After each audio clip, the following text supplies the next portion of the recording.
ሰዎች እየተነጋገርን ያለ ነው ስለ ሽንት ቧንቧ ኢንፌክሽን ነው።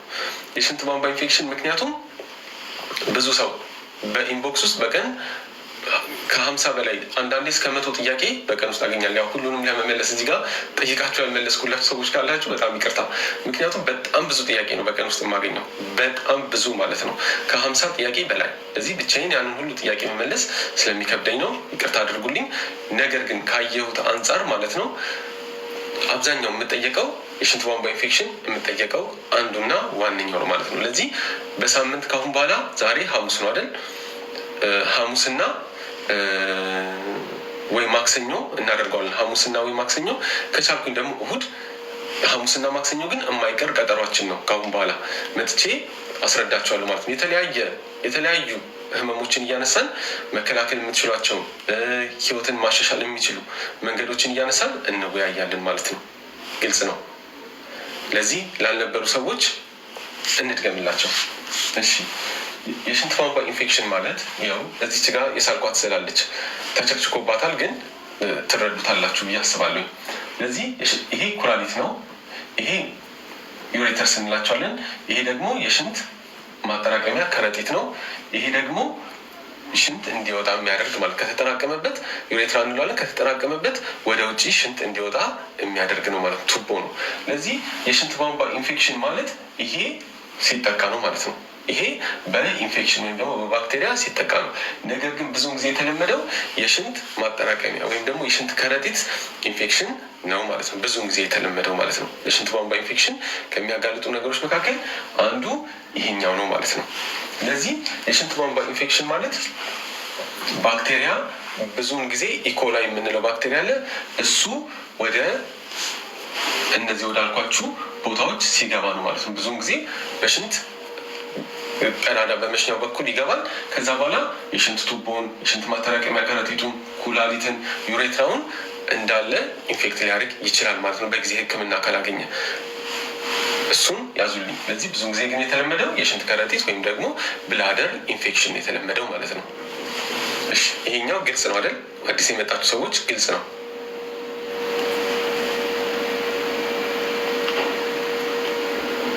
ግልጽ ነው። የሽንት ቧንቧ ኢንፌክሽን ምን እንደሆነ ግልጽ ነው። ባክቴሪያ እነዚህን ኩላሊትን፣ ዩሬተርስን፣ የሽንት ማጠራቀሚያን እንዲሁም ደግሞ ዩሬትራ የምንለውን ሲያጠቃ ነው ማለት ነው። ግልጽ ነው።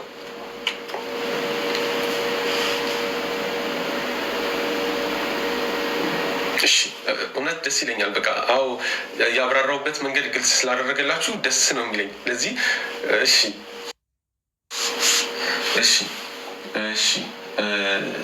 እንቀጥል። የተለመዱ ምክንያቶች ለሽንት ቧንቧ ኢንፌክሽን የሚያጋልጡ ብዙውን ጊዜ ሰው ማድረግ ሲጠበቅበት የማያደርጋቸው ነገሮች ልንገራችሁ ማለት ነው። አንደኛ በቂ ፈሳሽ አለመጠጣት፣ አንደኛው ለሽንት ቧንቧ ኢንፌክሽን ከሚያጋልጥ ነገር መካከል ማለት ነው። ሁለተኛው ደግሞ ከኋላ ወደፊት መታጠብ፣ ይሄ ለሴቶች ነው።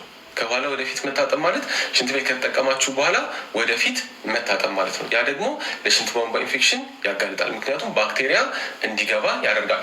ኢኮላይ የምንለው ብዙውን ጊዜ ማለት ነው ያው በአንጀት ውስጥ ይገኛል። ለዚህ ኢኮላይ በቆዳ ላይ ይገኛል። ለዚህ ወደፊት በምታጠቡበት ጊዜ ወደ ማህፀናችሁ እንዲሁም ደግሞ ሽንት ቤት በምትጠቀሙበትም ጊዜ ሊገባ ይችላል ማለት ነው።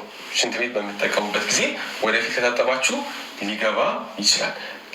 ስለዚህ ከኋላ ወደፊት መታጠብም ጉዳት ያመጣል ማለት ነው። ሽንትን ለረጅም ጊዜ መቋጠር፣ ሽንትን ለረጅም ጊዜ ቋጥራችሁ የምትይዙም ከሆነ ይሄም ሊያጋልጣችሁ ይችላል ማለት ነው። ስለዚህ ሽንታችሁ ሲመጣ መሽናት ያስፈልጋል ማለት ነው። ሌላው ደግሞ እርግዝና፣ ማረጥ፣ ከግንኙነት በኋላ ሽንት አለመሽናት፣ እነዚህም ለሽንት ቧንቧ ኢንፌክሽን ሊያጋልጡ ይችላሉ ማለት ነው። ግልጽ ነው አይደል?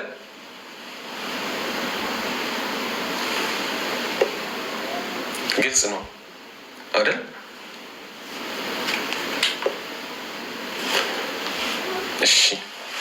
እሺ። ለዚህ ምልክቶቹ እንነጋገር። አሁን ደግሞ ስለ ኢንፌክሽኑ አውቀናል። ምልክቶቹ ምንድን ናቸው የሚለውን ነገር ደግሞ እንነጋገር። አንድ ሰው የሽንት ቧንቧ ኢንፌክሽን ካለበት ምን አይነት ምልክት ይመለከታል የሚለውን ነገር ልንገራችሁ ማለት ነው። የመጀመሪያው ምልክት ማቃጠል ወይም ደግሞ የህመም ስሜት፣ ሽንታችሁን በምትሸኑበት ጊዜ ማቃጠል ወይም ደግሞ የህመም ስሜት ካላችሁ ይሄ የሽንት ቧንቧ ኢንፌክሽን ሊሆን ይችላል። መለብለብ አይነት ማቃጠል ማለት ነው። ሌላው ደግሞ ቶሎ ቶሎ መሽናት። ቶሎ ቶሎ መሽናት ማለት አሁን ሸንታችሁ ስትመለሱ እንደገና ሽንታችሁ መጥቷል፣ ስትሄዱ ግን ትንሽ ጠብ የሚል ነው እንጂ ብዙም ሽንት የለም። ልክ ያቺንም ሸንታችሁ ስትመለሱ ድጋሚ ድጋሚ ድጋሚ ድጋሚ ድጋሚ እያለ የሚመጣ የሽንት የመሽናት ፍላጎት ማለት ነው። ይሄ ማጣደፍ ውስጥም ይካተታል ማለት ነው። ለዚህ ማጣደፍም ይኖረዋል ማለት ነው። ለዚህ ቶሎ ቶሎ ካልሸናችሁ ወይም ደግሞ ቶሎ ቶሎ ሽንት ቤት ካልተመላለሳችሁ የሚለቃችሁ አይነት ስሜት አይደለም ማለት ነው። ለዚህ ሌላ ደግሞ የደፈረሰ ሽንት መሽናት። የደፈረሰ ሽንት ስል ወይ እንደ ወንዝ ምናምን አይደለም። እሺ፣ የደፈረሰ ሽንት ስል ወደ ነጭ ሆኖ የደፈረሰ ደመናማ ማለት ነው አይነት መደፍረስ አይነት ሽንታችሁ ውስጥ ሊታይ ይችላል ማለት ነው። ሌላ ደግሞ ሽንትን በምትሸኑበት ጊዜ መጥፎ ጠረን ይኖራል። መጥፎ ጠረን የሚኖረው ምክንያቱም በውስጡ ባክቴሪያ እየተባዛ ስለሆነ ነው ማለት ነው። ሌላ ደግሞ ሽንት ውስጥ ደም ሊገኝ ይችላል። ኮመን አይደለም፣ የተለመደ አይደለም። ነገር ግን ሽንት ውስጥ የሚታይ ደም ልታዩ ትችላላችሁ። እስካሁን ያብራራሁት ግልጽ ነው?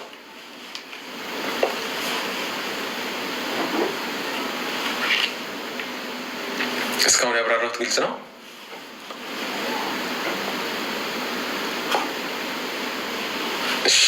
እሺ፣ አመሰግናለሁ። እሺ።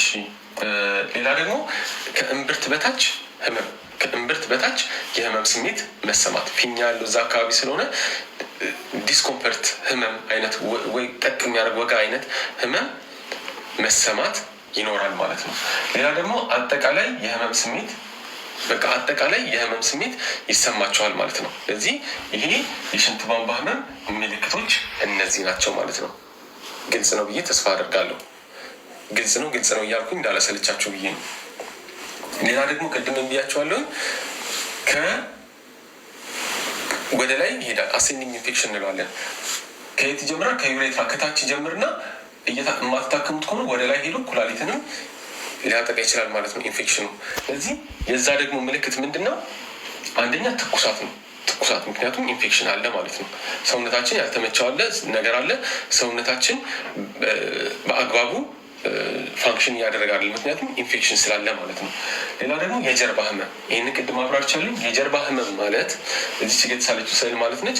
የጀርባ ህመም ማለት መሀል ላይ ያለ የጀርባ ህመም ማለት አይደለም። መሀል ላይ ያለ ሳይሆን ከጎንና ከጎን ያለ ህመም ማለት ነው። ከጎንና ከጎን ፍላንክ የምንላቸው ማለት ነው። እዚህ ጋር ከጀርባ ሆኖ ግን ጎን ላይ ያለ ህመም ማለት ነው። እሺ፣ የጀርባ ህመም ማለት እንጂ መሀል ላይ ህብረሰረሰር ላይ የሚያመመም ማለት ይሄ አይደለም። እዚህ ፍላንክ ፔን ይባላል። እነዚህ ጎንና ጎን ጋር ያለ ህመም ነው የሚሰማችሁ ማለት ነው። ስለዚህ ሌላ ደግሞ ያው ኢንፌክሽን ስላለ ማቅለሽለሽ፣ ማስመለስ የመሳሰሉ ሊኖሩ ይችላሉ ማለት ነው። አሁን ግልጽ ነው።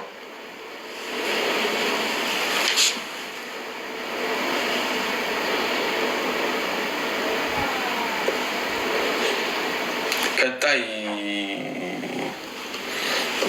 ብዙን ጊዜ እያየሁት ስለሆነ ቀጣይ ደግሞ ስለ መቀመጫ ኪንታሮት እና ስለ ድርቀት እነጋገራለን። አይ ቲንክ ማክሰኞ ወይ እሁድ ከሁለት አንዱ ቀን ላይ ስለ መቀመጫ ህመም፣ ኪንታሮት እንዲሁም ደግሞ ስለ ድርቀት እነጋገራለን። አሪፍ ሀሳብ ነው አይደል?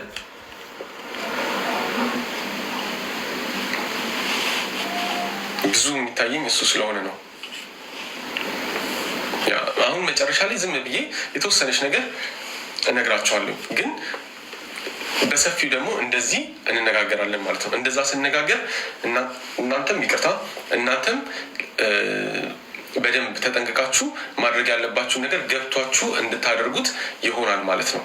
እንደዛ ብናደርገው በደንብ ውስጣችሁ ዘልቆ እንዲገባ ማለት ነው። እሺ፣ በቃ እንደዛ እናደርጋለን። ለዚህ መጨረሻ ላይ ትንሽ ስለ ድርቀት እነጋገራለን ማለት ነው። እንደዛ ጥሩ ነው ብዬ አስባለሁ። እሺ፣ ለዚህ ሌላ ደግሞ ምርመራው ምንድን ነው? አንደኛ የሽንት ምርመራ፣ ሁለተኛ ደግሞ የሽንት ምርመራ የሚደረገው ያው መታወቅ ስላለበት ማለት ነው። ኢንፌክሽን መኖር አለመኖሩ መታወቅ ስላለበት የሽንት ምርመራ ያስፈልጋል።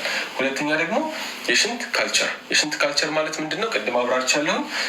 ከሽንት የተወሰነ ከሽንት ይወሰድና ከዛ በኋላ ሁሉንም ፕሮሰስ መናገሩ ጥቅም የለውም። ከዛ በኋላ እንዲያድግ የተለያዩ ሚዲያዎች አሉ። ፔትሪ ዲሽ የሚባል ላይ እዛ ላይ ይቀባል ማለት ነው፣ ሽንቱ ማለት ነው። ከዛ በኋላ ባክቴሪያዎቹ ያድጋሉ። በጣም በቀላሉ ለማስረዳት ማለት ነው። ስለዚህ ካልቸር ታዘላችሁ ሲባል እንደዛ ነው። እሺ ከዛ በኋላ ባክቴሪያዎቹ ያድጋሉ ማለት ነው። ከዛ በኋላ ምን አይነት ባክቴሪያዎች እንደሆኑ ይታወቃሉ። ከዛ በኋላ ምን አይነት መድኃኒት ለነሱ እንደሚያስፈልግ ወይም ደግሞ ስፔሲፊክሊ የትኛው መድኃኒት እንደሚያድን ወይም ደግሞ ያንን ባክቴሪያ እንደሚያጠፋም ለማወቅ ይረዳል ማለት ነው፣ የሽንት ካልቸር ሲወሰድ ማለት ነው። ሌላ ደግሞ አንዳንዴ አልትራሳውንድም ሊታዘዝ ይችላል ማለት ነው፣ ለሽንት ቧንቧ ኢንፌክሽን ማለት ነው። ለዚህ ህክምናው ደግሞ ምንድን ነው? እዚች ጋር ተጽፋለች። በፍጹም በፍጹም በፍጹም እከሌ አድኖታል ይህ መድኃኒት እከሌ እንደዚህ ብሏል ብላችሁ መድኃኒት በራሳችሁ መውሰድ የለባችሁም። እሺ ከዚህ በፊት የወሰድኩት መድኃኒት ስላዳነኝ ቆይ እሱን ገዝቼ ልውሰድ፣ እንደዛ አይሰራም። ሐኪም ማዘዝ አለበት። ምክንያቱም ባክቴሪያው እንዲለምድ መድኃኒቱ እንዲላመድ ታደርጋላችሁ ማለት ነው።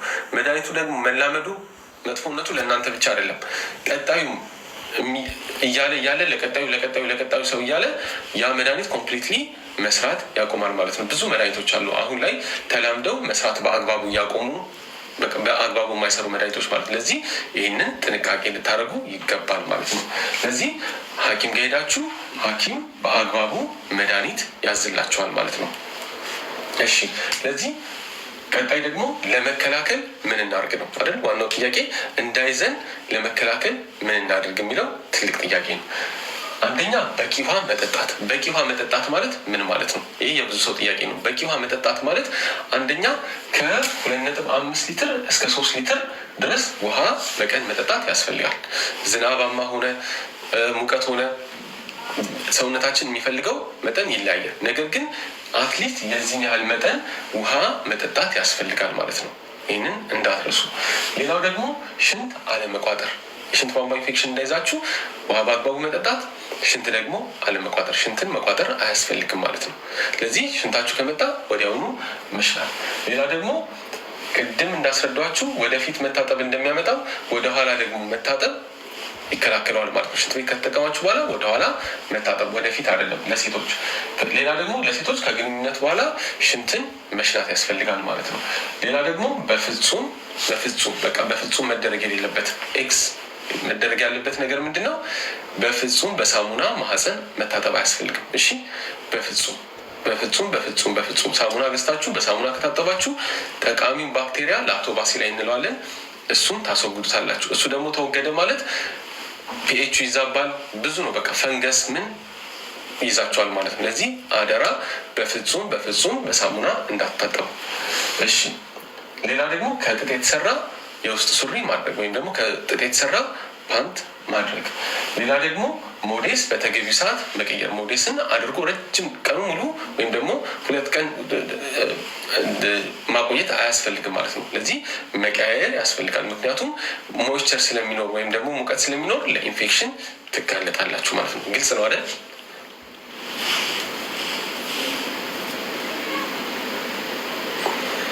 ግልጽ ነው።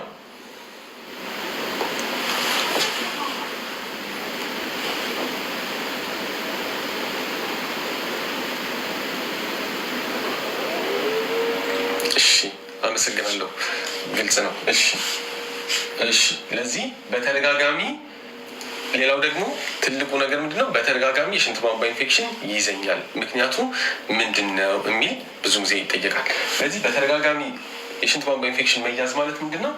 በ6 ወር ጊዜ ውስጥ 2 የምትያዙ ከሆነ ወይም ደግሞ በ1 ዓመት ጊዜ ውስጥ ከ3 ጊዜ በላይ የምትያዙ ከሆነ ያ ተደጋጋሚ የሽንት ቧንቧ ኢንፌክሽን እንለዋለን ማለት ነው። እሺ ለዚህ ብዙውን ጊዜ የሚታየው ሴቶች ላይ ነው። እነዚህ ምክንያቶቹ ምንድነው? አንደኛ በተደጋጋሚ ኢንፌክትድ መሆኑ ነው። ቅድም እንደነገርኳችሁ ወደፊት የምታጠቡ ከሆነ ባክቴሪያ ይመጣል። ቅድም ያልኳችሁ ነገሮች የማታደርጉ ከሆነ ባክቴሪያው ተደጋጋሚ ሆኖ ይመጣል። ምክንያቱም ኖርማሊ ቆዳ ላይ የሚገኛል ማለት ነው ይሄ ባክቴሪያ። ሌላ ደግሞ መድኃኒት በአግባቡ አለመጨረስ። ይሄ እዚህ ጋር መነጋገር አለብን። መድኃኒት በአግባቡ አለመጨረስ ማለት መድኃኒት ለ10 ቀን ታዞላችሁ በ3ኛው ቀን ልክ ሲሻላችሁ መድኃኒቱን ትታችሁ በቃ ድኛለሁኝ ማለት ባክቴሪያው ሙሉ ለሙሉ ሳይጠፋ ሊሻላችሁ ይችላል። ለዚህ ያ 10 ቀን ውሰዱ የተባላችሁት በ10 ቀን ኮምፕሊትሊ ከሰውነታችሁ ውስጥ ያጠፋዋል ተብሎ ስለሚታሰብ ነው። ለዚህ ተደጋጋሚ ሊመጣ ይችላል ማለት ነው። መድኃኒቱን በአግባቡ ካልወሰዳችሁትና ባክቴሪያው ካልጠፋ ደግሞ ይመጣል ማለት ነው። ለዚህ ይህንን ነገር መጠንቀቅ ያስፈልጋል።